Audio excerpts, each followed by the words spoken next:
Hello, good afternoon. Today, our guest is Professor Roy Baumeister, and we're going to be talking about his research on self-control and willpower. How are you doing, Roy? I'm doing pretty well.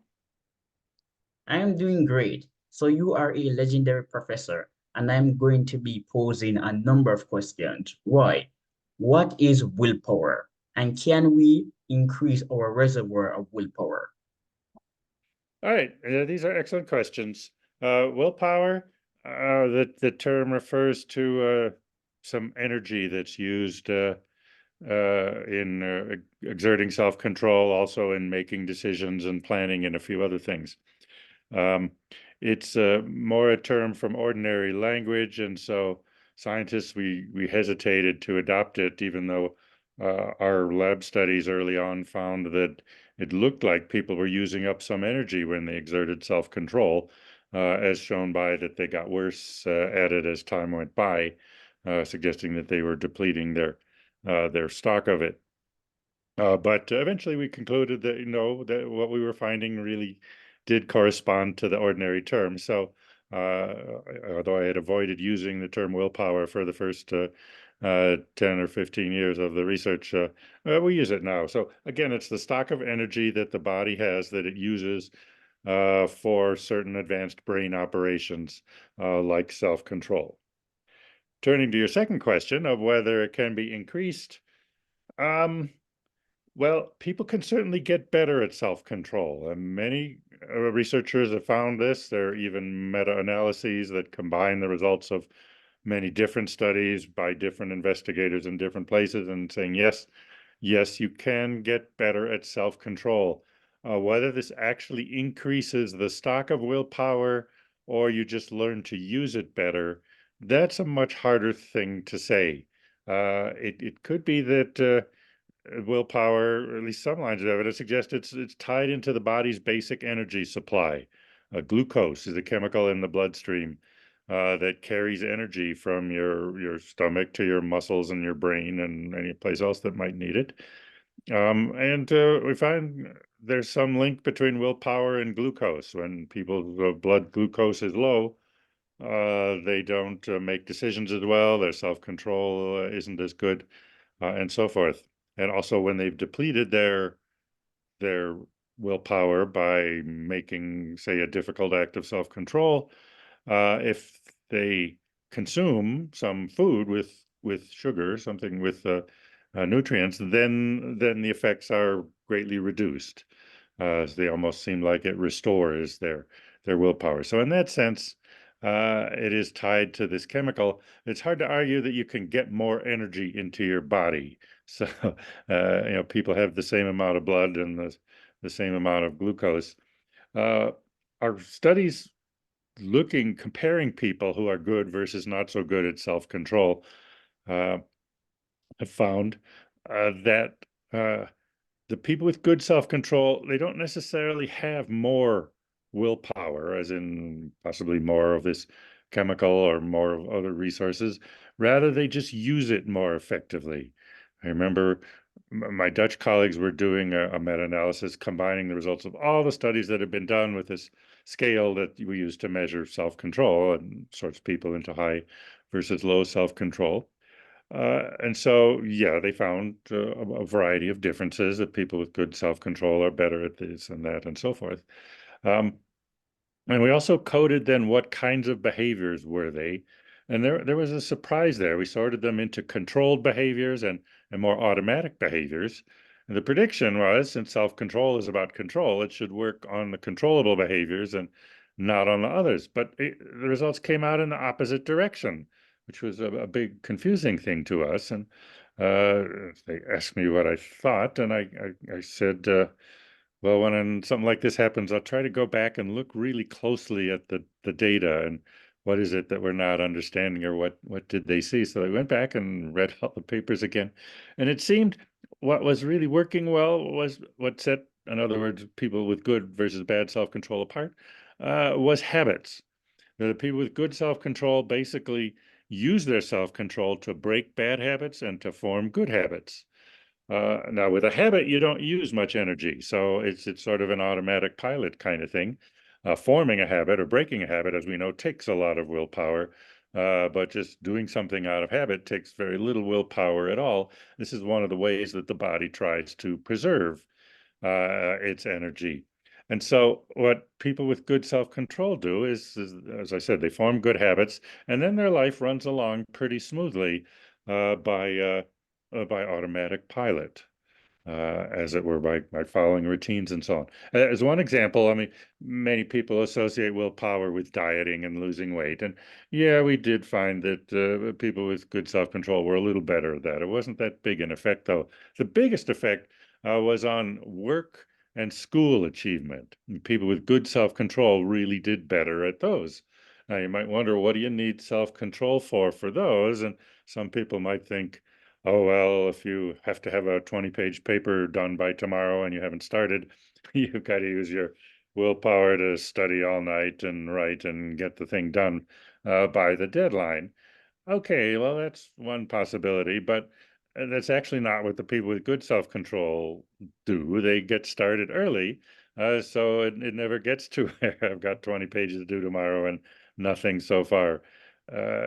So again, developing good work habits so you make a little progress every day, and then you don't have that crisis mode.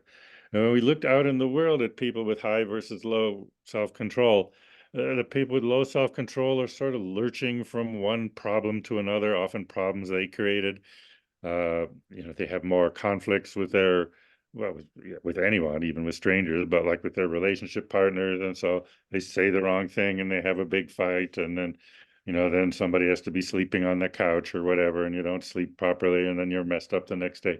Or they don't pay their bills on time, and then the charges increase, or they get service canceled, or other problems.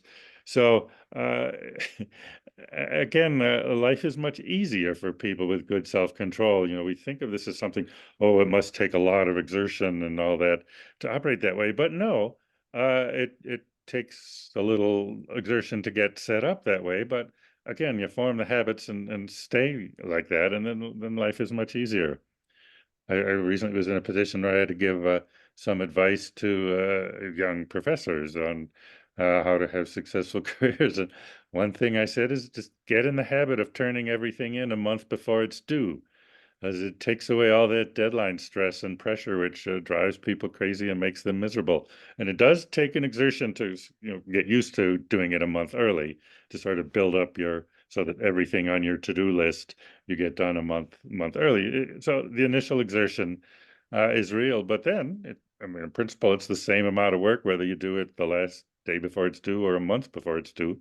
It's the same amount of work, and just it's much nicer and fewer problems and stresses. And you're doing it in the last minute, and then suddenly you need something, or your computer problems, or whatever, and then those problems increase. Or in my field, you're writing a paper, and you realize you have to go back and reanalyze the data, or maybe your colleague has the data, and you have to ask your colleague to do another analysis. Well, if it's due tomorrow, it's a crisis. You won't be able to get it done. But if it's not due for another month, uh, it's you can wait till tomorrow. Just send the email, and so uh, uh, anyway, makes life much easier. All this by way of answering your question: can you get more willpower? Well, you can certainly learn to use it better.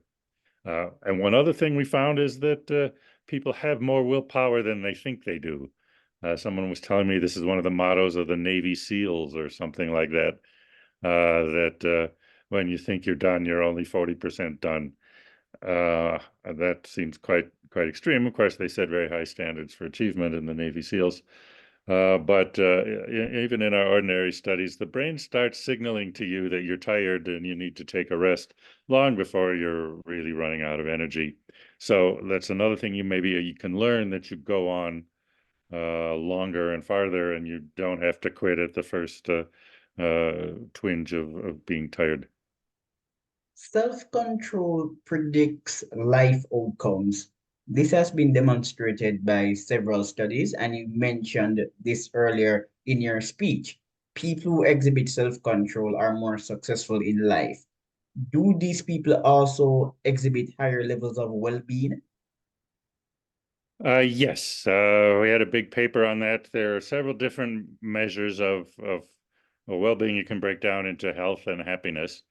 In terms of happiness, there are a couple different ways to measure it, and we measured it all different ways. I think we have two big papers with a whole bunch of studies in there, and everyone found the same thing, that people with better self-control are happier. It's not, just making yourself miserable to do your duty. It really, as I said, it reduces the stress in life. And plus, you're more successful in your work. You're also more successful in your social life with good self-control. People with good self-control are more popular. The people who are in relationships with them are happier, even. So your self-control will make your romantic partner happier. And then turning to health, well, there's an interesting backstory here.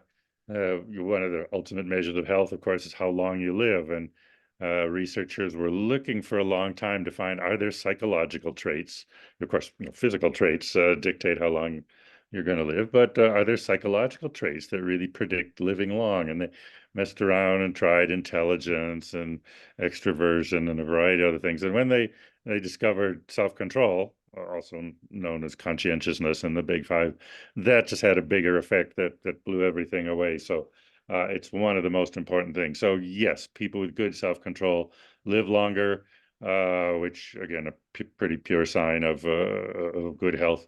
They're better in other ways too. And it's again the habits. You live longer if you floss your teeth every day, which is kind of a boring thing to do, but you get in the habit of it and you don't have to push yourself to do it. And you get in the habit of flossing your teeth over every day over the years. Well, you have a lot fewer toothaches, and you get old, you can keep your teeth rather than having them all pulled out and replaced. So, I mean, that's a minor thing, but again, contributing to all sorts of health things. The health in terms of which diseases and so on, I don't know all the data on that. I know people with good self-control have less, fewer addictions. They're less likely to smoke cigarettes, drink to excess. I think moderate drinking is okay, but drinking a lot of alcohol is bad for you. So these things are known as health habits, and again, people with good self-control have more of them, and they are thinner. They do way less. When they do go on a diet, they're more successful at it. Is the propensity for self-control determined by socioeconomic status? So rich people are more future-oriented, poor people are more present-oriented. So is socioeconomic status explaining the variation in self-control?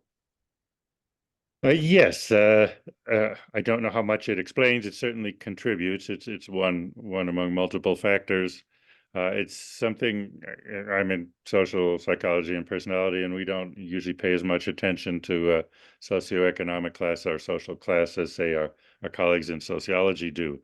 But there are a variety of studies showing this. In fact, what some researchers have pointed out, and I thought it was a profound point, um, is it you learn in childhood, an important thing to learn, that a skill if you want to be middle class successful is to pursue long range goals and not just do what feels best in the moment or not follow your impulses. So impulse control, for what they call delay of gratification.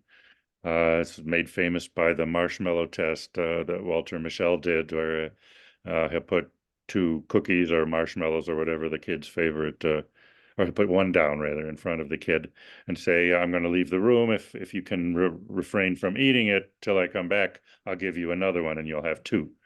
And some kids were better at that than others. And Michelle studied the different procedures that they used to distract themselves or whatever. And he also followed them up and found out that the kids who were better at this at 4 years old went on to be more successful at the time through high school, getting into college, more popular with the teachers, more successful later in life. They earned more money and so on. So it was a pretty stable trait. Now, what people have pointed out about social class is that in the more unstable environment, in a lower socioeconomic status household, um, counting on the future isn't nearly as reliable. And so it makes sense to learn to take things right away. I'll hear cases of the child that, wants to have some treat or whatever. I remember reading that book by the Asian woman, the Tiger Mom or something. Amy, that's her name. Amy Chua, that's her Oh, name. yes, yes, yes. And she said with her daughters that, they would want a treat, and she'd say, well, you can have one after you practice the piano for 2 hours, or if you meet your goals, get your homework done this week. So she would give them the treats, but conditional on them achieving something, and it had to be said in the future. But for that to work, it always has to, they have to deliver, because the kid learns right away. If they say, well, you can have a treat next week if you're good, and then the kid is good and doesn't get the treat. But in a lower class household, there might be a crisis, or a bill comes in, or the car needs repair or something. And so they were going to buy the kid the treat, but instead it has to be spent on somewhere else. So then the kid learns, well, adaptively, no, you want things now. You're not going to accept any promise of reward in the future. That is an adaptive way of dealing with that situation. But again, it doesn't prepare you for the kind of success in the middle class capitalist society like we have, where you really have to work to long-term goals. I mean, going to college, I guess some people do it just for the, the fun of it, but most young people could be making more money if they didn't go to college, right at that time.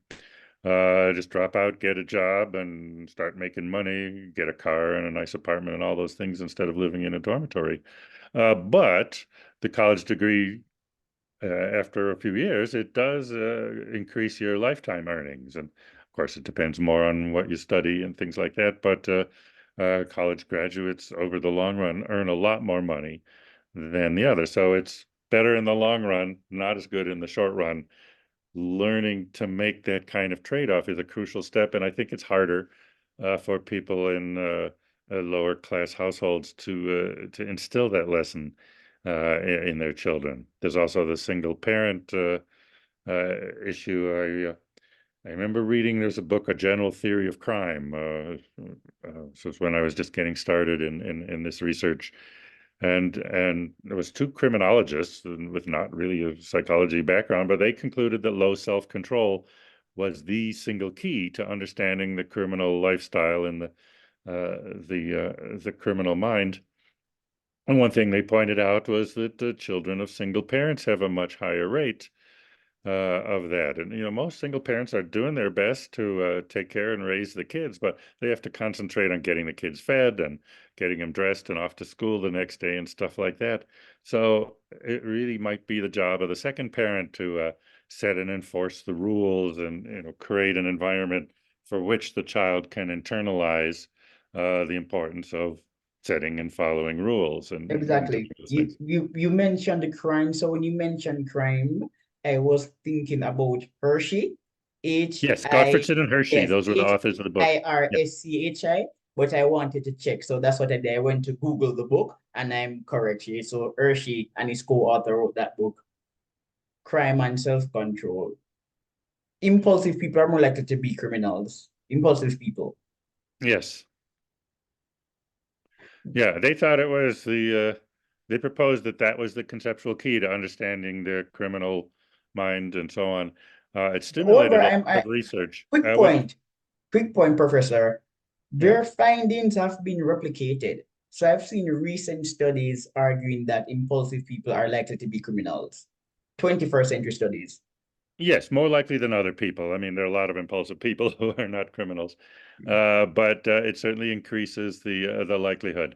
Yeah, after I followed the research for the 10 years or so after the 1990 book came out, um, well, the only criticism was it's not the only thing, and that's fair. And whenever some social scientist comes forward and says, "I have the key," and it explains everything, it usually doesn't in the long run. It's sort of a challenge to others. But the point linking low self-control to criminality, that was that came out over and over again, as you said, well replicated. And self-control is also associated with financial literacy. So some people who earn more than average, their credit scores are still worse than others who earn less. Yes. Yes. And that can happen for a variety of reasons. I've had somebody trying to swindle me, and using that to lower my credit score, hoping that I'll just pay off this ridiculous amount of money that I don't owe them. So that can happen, but in general, yes, managing your money is an important sphere of self-control, and living within your means is a good key to long-term happiness. You are a psychologist, so I am familiar with your research and you are quite prolific. But there's also the genetic component of social psychology. Some persons argue that personality traits are heritable. So, for example, East Asians, they were able to modernize more efficiently because of long-term orientation. They are higher in long-term orientation, and that has a genetic correlate. So some people with low self-control or people who are lower in conscientiousness, is it because of their genetic proclivity for particular traits? Well, this is something that's been debated at some length. Uh, the latest I hear, and this is not my field of expertise, but I do try to keep tabs on it. People think about half of a personality trait, about half the variance, is genetic. So your genes are not your destiny. It's not that if you have a certain kind of genes, you're doomed to this kind of life. It's more difficult. Say if you have genes for low self-control, it'll be more difficult for you to learn good self-control than for other people who were luckier in their genetic endowment when they were born. There's still plenty of room for environment and experiences to do it.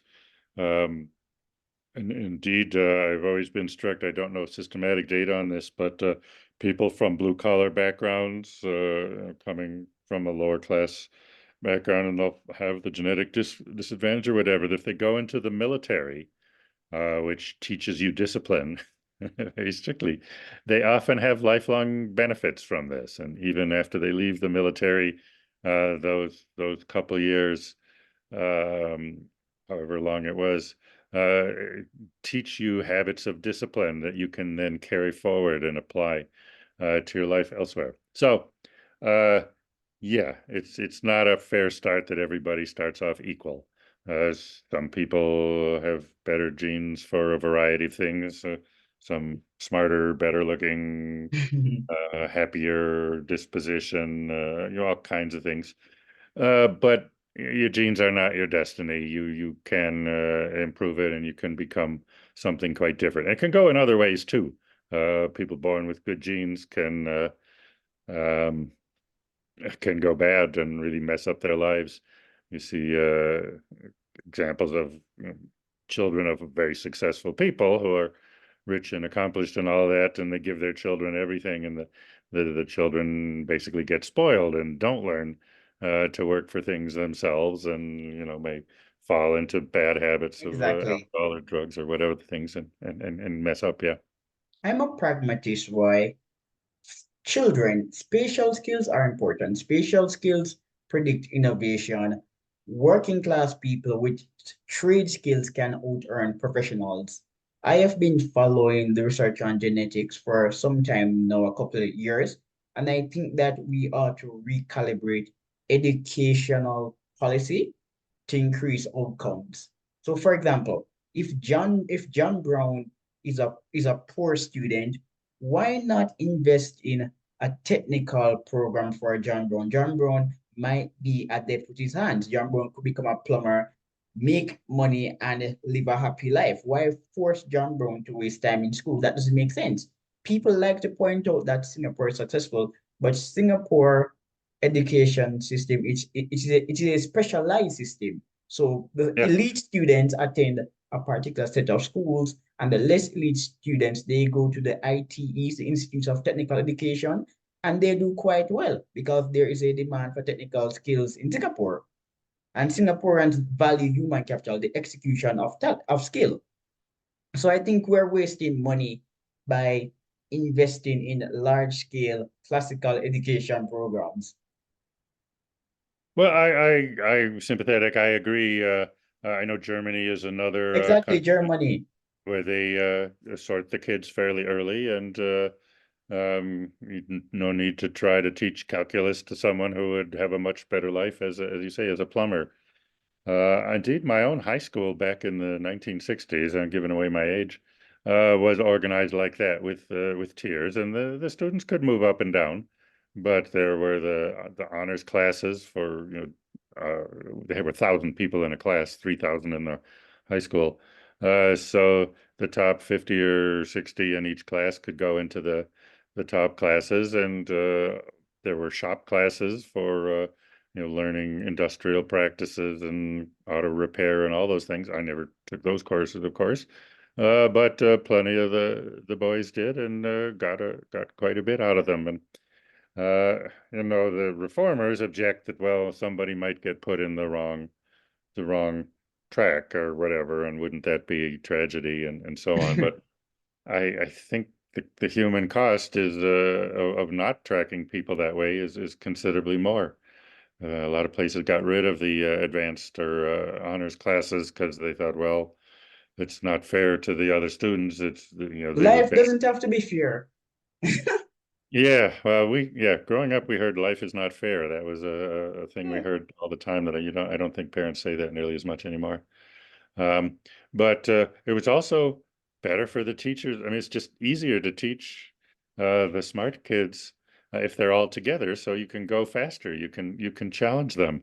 And I started a graduate PhD program at Florida State, and I remember watching the students come through, and we sort of knew their test scores, so you sort of knew which ones were the really smart. And I had a general impression that the smartest kids weren't always the best graduate students because they had never had to work. They'd never had to develop study habits. If they're really smart, especially with grade inflation, they could coast through elementary school, junior high, high school, even college without really ever working up a sweat because everything was easy. And so it was the sometimes the next level, the ones not quite so smart, who'd had to learn the good study habits, who did better in their graduate work and would get their PhD completed on time more likely and things like that.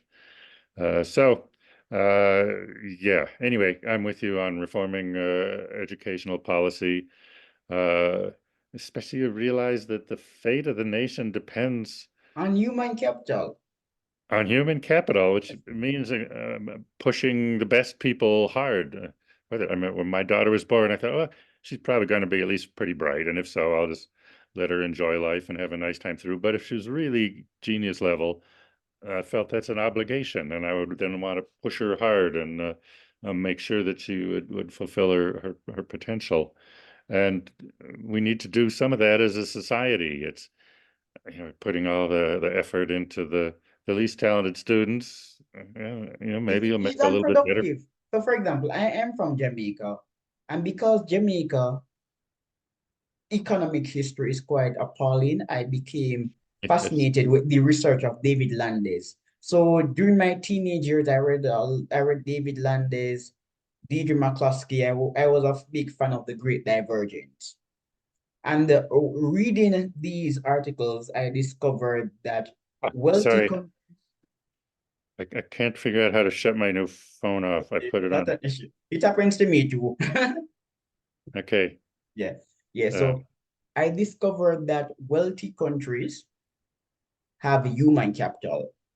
England and other industrial countries, they modernized because of the ability to execute talent. So the French were literate, the Swedes were also literate, but the English had skills. They could tweak, they could invent, and they could refine.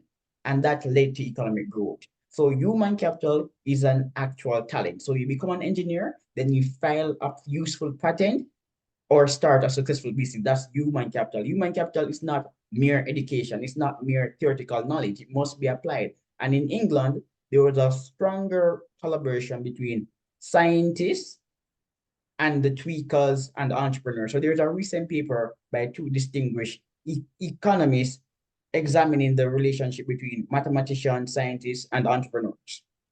That's how countries evolve via human capital. So despite America's failing education system, America ranks number one on the intelligence capital index. Why? Because Americans know how to execute. An American will find a biscuit that looks weird and he will go online and sell it for $100,000. They know how to convert even waste into wealth. And that's the Yeah, source of okay, that's riches. good. And of course, the Industrial Revolution started in Great Britain, so they were making use of their human capital already. I read that book, A Farewell to Alms. Yeah, Gregory Clark. Yes, who argued it was a downward social mobility that they managed to make good use of, because the rich people had too many children Yeah, to inherit but their estates, and so they that moved down to the middle class. But they brought the virtues of their hardworking parents with them. It's an interesting argument, and it's uh, more than interesting. It's profound. The Gregory Clark research has been replicated, but some people argue that it was the middle class rather than the upper class who were reproducing. But what we do know is that the people who were reproducing were more intelligent on average. They were more patient. They had a bourgeois mindset. yeah, yeah.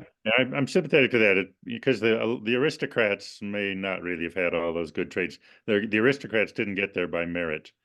It wasn't a merit system. Um, and so, but middle class success really does depend on that, and having their children move downward and staff the factories and so on, then people would show up on time and do their jobs, and the system would work. But is the Clark thesis complicated by China? In China, intelligent people are also reproducing, but the Industrial Revolution was in the West and not in China. Why did China fail to industrialize? I think I have the answer. I wrote on the matter in an article for Mises. The people who were reproducing in China were conformists, and this is what empirical research shows. The Yeah. elites were less revolutionary than elites in England and elsewhere. They were conformist, they were bureaucrats. So their children were more likely to become a subject of the state rather than an innovator. Yes, that could be. They had a more statist, Yes. that's the term. The government was stronger in China, and China was way ahead in terms of progress, but then it stopped, which is what happens when you have a really strong empire and a central government. Progress comes from competing groups and systems. Ultimately, I think that's a key thing that drove Europe to the forefront. Is there was never a single empire to conquer all of Europe, and so they had to keep competing and innovating, military, economically, in other ways. The To idea of progress. So Joel Mokyr writes on the idea of progress, and his findings were replicated. Some economists decided to test Joel's theoretical arguments, and they were confirmed. But another writer, this guy, he writes for the Financial Times, he did an assessment of your research, and he found that the idea of progress in the West is actually declining. Terms associated with progress are no longer rising. So progress made us successful, but now we're reversing. We're becoming more negative. Oh, interesting. Huh, I would like to read that. What Yeah, is so the he writes for the Financial Times. His name is John Murdoch, and the paper that replicated Mokyr is by Jared Rubin and some others. I don't remember the co-authors. Okay, maybe I'll ask you for the I emails. will I'm not send you, sure, I will so. send you, yes. Okay, thank you. Yeah, but But these it's things are so good to know. interesting. I like you're great. I like speaking to older people. For the there's some young scholars are really talented, but many of them are not interested in the big ideas of life. They're too focused on on climate change and women and gays and blacks. It's just becoming annoying. Yeah, Nobody's asking the big questions. right. Yes, yes, I fear that is Yeah, happening. they're And so mediocre. They're not doing, based on the availability of data, they're not really doing quality research. uh, yeah, Yeah, there's a that's, place for qualitative research, but yeah, quantitative and quality theoretical research. Everybody wants to talk about income inequality and the typical social issues, which I really don't care about. yeah. So, how many hours do you have left? I know you're busy. Oh, we can go another half hour. Good. I'm going to close this link and send another link. Yeah, I'm going to close it Okay. and send you another one. So we're going to sign up. Okay, so I'll say goodbye, look Yeah, at for yeah, bye. email, And then I just and send then another sign one in again. immediately. Okay, yeah.